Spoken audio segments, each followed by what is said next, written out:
আমাদের বাঙালি বলে পুলিশে খুব সরকার থেকে খুব অত্যাচার করছে। গলার নলি কেটেছে, এখানে কপিয়েছে।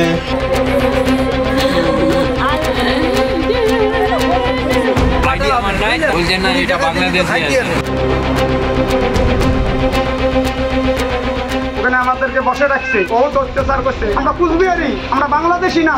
আমাকে তুই হিন্দু না মুসলমান, আমার প্যান্ট খুলিয়া আমাকে ও নিজে হাতে চেক করছে। একই কাণ্ড, ল্যাংটো করে মারার পর এবার বাঙালি পরিযায়ী শ্রমিককে খুন, ল্যাংটো করে মারধরের অভিযোগ উঠেছে। এবার মুম্বাইয়ে, নবী মুম্বাইয়ে পরিযায়ী শ্রমিকের দেহ টুকরো টুকরো করে পাওয়া গেল।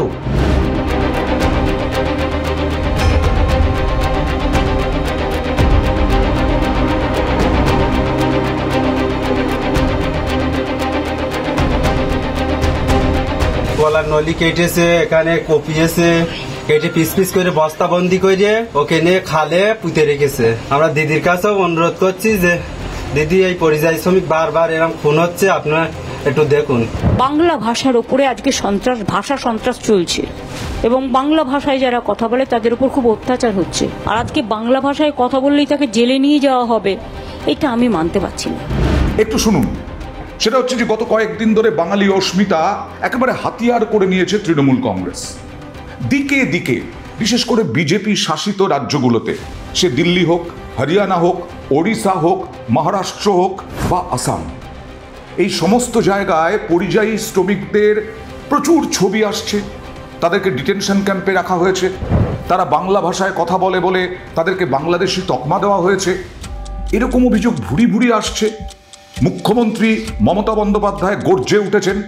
তৃণমূল নেত্রী মমতা বন্দ্যোপাধ্যায় তিনি 21-এর মঞ্চ থেকে হুঁশিয়ারি দিয়েছেন, ভাষা আন্দোলনের কথা ঘোষণা করেছেন এবং গতকাল সরাসরি হুঁশিয়ারি এক্স হ্যান্ডেলে, ভাষা সন্ত্রাস বন্ধ হবে কি?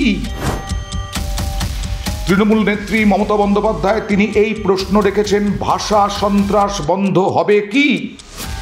এই রকম টোনে যখন কেউ হুঁশিয়ারি দেন, তার মানে বৃহত্তর আন্দোলনের পথে তৃণমূল কংগ্রেস। আগামী 26-এর বিধানসভা নির্বাচনের আগে এই বিষয়টি একেবারে তুরুপের তাস হয়ে গেছে তৃণমূলের কাছে।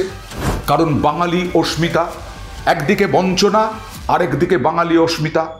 বিভিন্ন জায়গা থেকে বাংলা ভাষায় কথা বলা ফেরিওয়ালা হোক, রাজমিস্ত্রি হোক বা যে কোনো কাজে যারা কয়েক বছর ধরে ওড়িশায় রয়েছেন, হরিয়ানায় রয়েছেন, মহারাষ্ট্রে রয়েছেন, দিল্লিতে রয়েছেন, তাদেরকেই পুলিশ এখন অত্যাচার করছে, তাদেরকেই পুলিশ তুলে নিয়ে যাচ্ছে।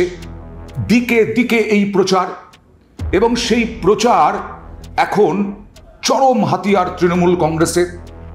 এই যে পরিযায়ী শ্রমিকের দেহ পাওয়া গেল টুকরো টুকরো, এটা কি ঘটনার পরিপ্রেক্ষিতে? তদন্ত হবে। অন্য কোনো কিছু আছে কিনা নিশ্চয়ই মহারাষ্ট্র পুলিশ তদন্ত করবে, কিন্তু তিনি তো পশ্চিমবঙ্গের বাসিন্দা বলে দাবি। হ্যাঁ, কারণ এখানকারই বাসিন্দা, এখানেই জন্ম, বহু মানুষকে আমরাও দেখেছি, তাদের ভোটার কার্ড আছে, আধার কার্ড আছে, প্যান কার্ড আছে। তা সত্ত্বেও তারা যে এ রাজ্যের নাগরিক, তারা যে ভারতের নাগরিক, তারা যে তাদের দেশের বিভিন্ন জায়গায় ঘুরে বেড়াচ্ছেন, এটা মানতে নারাজ বলা হচ্ছে। যাই হোক না কেন, বিভিন্ন রাজ্যে শতাধিক এরকম লোকজনকে আটকে রাখার অভিযোগ উঠছে।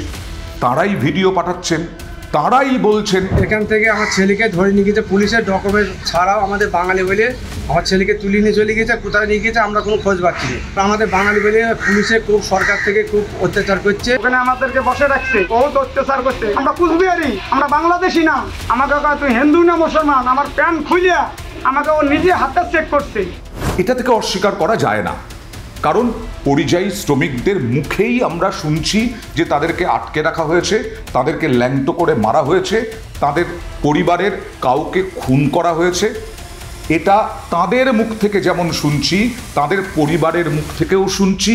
এমনকি তাদের পরিবার, পাড়া প্রতিবেশী সকলেই বলছে যে জন্ম হয়েছে নদিয়াতে, জন্ম হয়েছে মুর্শিদাবাদে, জন্ম হয়েছে মালদায়, জন্ম হয়েছে উত্তর দিনাজপুর, দক্ষিণ দিনাজপুর, মালদা, যেখানেই হোক না কেন, মুর্শিদাবাদে। তাহলে এটা তো অস্বীকার করা যায় না যে তাদেরকে আটক করা হয়েছে, তাদের উপরে নির্যাতন হচ্ছে, এটাও অস্বীকার করা যায় না কিছু কিছু ক্ষেত্রে। কিন্তু আসল তো রাজনীতি। বিজেপি অনেকটা পিছিয়ে পড়ছে, বিজেপি অনেকটা প্যাঁচে পড়েছে কি, এরকমটাই মনে করা হচ্ছে। কারণ বাঙালি অস্মিতা নিয়ে যেভাবে মমতা বন্দ্যোপাধ্যায় 16ই জুলাই রাস্তায় নেমেছেন, 21শে জুলাইয়ের মঞ্চ থেকে রণহুঙ্কার দিয়েছেন, গতকাল এক স্যান্ডেলে ভাষা সন্ত্রাস বন্ধ হবে কি বলে প্রশ্ন তুলেছেন, এবং 26-এর নির্বাচন অবধি ভাষা আন্দোলনের কথা ঘোষণা করেছেন। বাংলায় যারা ভিন রাজ্যের বাসিন্দা রয়েছেন তারা যে নিশ্চিন্তে রয়েছেন, নিরুপদ্রবে রয়েছেন, সে কথাও বারবার তৃণমূল কংগ্রেসের পক্ষ থেকে বলা হচ্ছে। অস্বীকার করা যায় না যে ভিডিওগুলি পাঠাচ্ছেন পরিযায়ী শ্রমিকরা, তাদের পরিবারের লোকজন যে বক্তব্য রাখছে, সেগুলোকে অস্বীকার করা যায় না। কিন্তু রাজনীতি তো বড় বালাই, আর তৃণমূল কংগ্রেস সেই সুযোগ পেয়ে যাচ্ছে। মিঠুন চক্রবর্তী তিনি হঠাৎ বললেন কোথাও কোনো বাঙালি বা বাঙালির ওপরে কোথাও কোনো অত্যাচার হচ্ছে না। একদম মিথ্যে কথা, সরাসরি মিথ্যে কথা। কোন বাঙালিদের মারা হচ্ছে সেটা বলুন। শ্রমিক ভট্টাচার্য বললেন কি? শ্রমিক ভট্টাচার্য বললেন যে আসলে আমরা চাই না এখানকার কোনো মুসলিম তার কাজ চলে যাক বাংলাদেশের মুসলিমদের জন্য। কোনো আসলাম খানের রুটি রুজি যেন বাংলাদেশের কোনো আমিনুল ইসলাম কিনে না নেয়। যারা একবার এদেশ ছেড়ে চলে গিয়েছিল তারা আবার এদেশে আসবে, এটা ধর্মশালা নয়, এটাকে মানা যাবে না।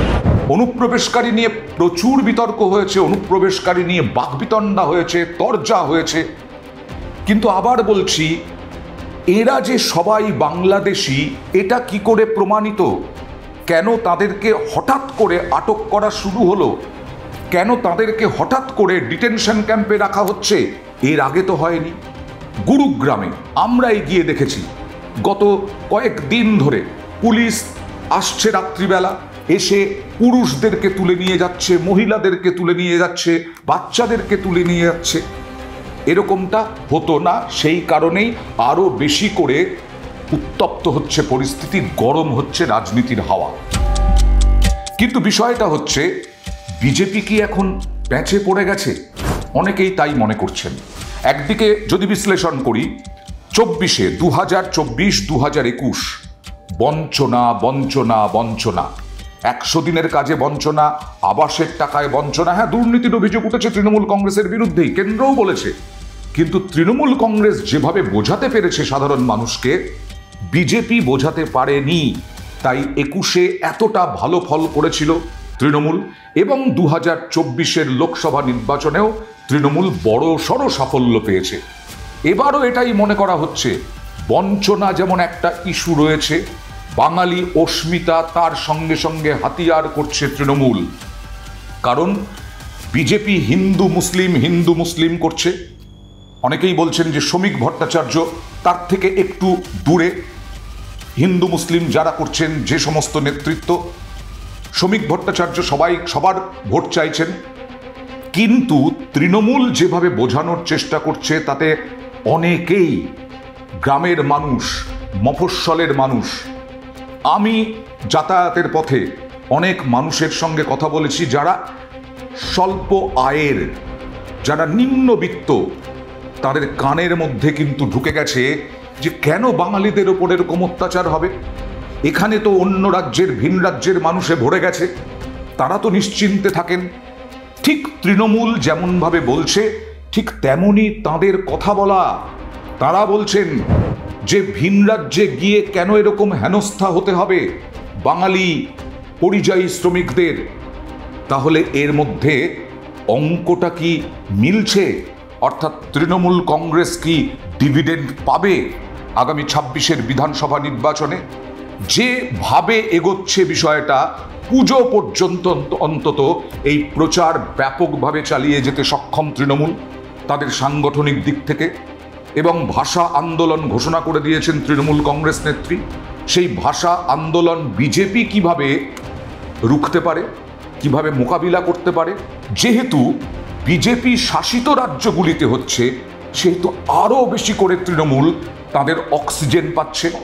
এই বিজেপির বিরুদ্ধে প্রচার, পরিযায়ী শ্রমিকদের, বাঙালি পরিযায়ী শ্রমিকদের পাশে দাঁড়িয়ে প্রচার, কাউকে কাউকে বাংলাদেশে পাঠানো হচ্ছে এবং সেই পাঠানোর পরে দেখা যাচ্ছে বিএসএফ যখন চাপ খাচ্ছে, অর্থাৎ স্থানীয় বিধায়ক, স্থানীয় প্রশাসন তারা যখন বিএসএফকে চাপ দিচ্ছে, তখন বিএসএফ বিজিবির সঙ্গে বসে এরকম ঘটনাও ঘটেছে যে তাদেরকে ফেরত আনা হচ্ছে। তাহলে বিএসএফ কেন পাঠিয়েছিল বাংলাদেশে, এই নিয়েও প্রশ্ন উঠছে। অর্থাৎ সবটাই যদি নিরপেক্ষভাবে দেখা যায় তাহলে তৃণমূল কংগ্রেসের পক্ষেই যাচ্ছে রাজনৈতিকভাবে। আর এই রাজনৈতিক লড়াইয়ে ডিভিডেন্ড তৃণমূল পেতে পারে, এরকমটাও সম্ভাবনা দেখা যাচ্ছে। বিজেপি কি প্যাঁচে পড়েছে, এই প্রশ্ন উঠছে। এর মোকাবিলা কিভাবে করবে বিজেপি? যতই শ্রমিক ভট্টাচার্য, সুকান্ত মজুমদার, মিঠুন চক্রবর্তীরা বলুন না কেন, কোনো অত্যাচার হচ্ছে না, কিন্তু এই ভিডিওগুলো, পরিযায়ী শ্রমিকদের বক্তব্যগুলোকে অস্বীকার করা যায় কি করে? তাই তো বারবার বলতে হচ্ছে পরিযায়ী বাঙালি শ্রমিকদের ওপরে কেন এরকম অ্যাটাক, কেন এরকম নির্যাতন, কেন এরকম অত্যাচার। আর এর সঙ্গেই আবার জুড়ে যাচ্ছে, যেহেতু ঘটনাটা ঘটে গেছে মুম্বাইয়ের মতো মহারাষ্ট্রের বিজেপি শাসিত রাজ্যে, তাই একই কাণ্ড, এবার পরিযায়ী শ্রমিক খুন, এইভাবে আক্রমণ করছে তৃণমূল কংগ্রেস বিজেপিকে। এমনকি বাঙালি জাতিটাকেই একেবারে নির্মমভাবে পিষে ফেলার চেষ্টা বলেও তৃণমূল কংগ্রেস আক্রমণ করছে। এখন দেখা যাক 2026-এর বিধানসভা নির্বাচনের আগে এই ল্যাপে তো অনেকটা এগিয়ে গেছে তৃণমূল বলে মনে করা হচ্ছে, আরও তো ল্যাপ বাকি রয়েছে। সেই ল্যাপগুলোতে বিজেপি কি এগিয়ে যাবে, টক্কর দিতে পারবে তৃণমূলের সঙ্গে এই সমস্ত ইস্যু নিয়ে প্রচারে? দেখা।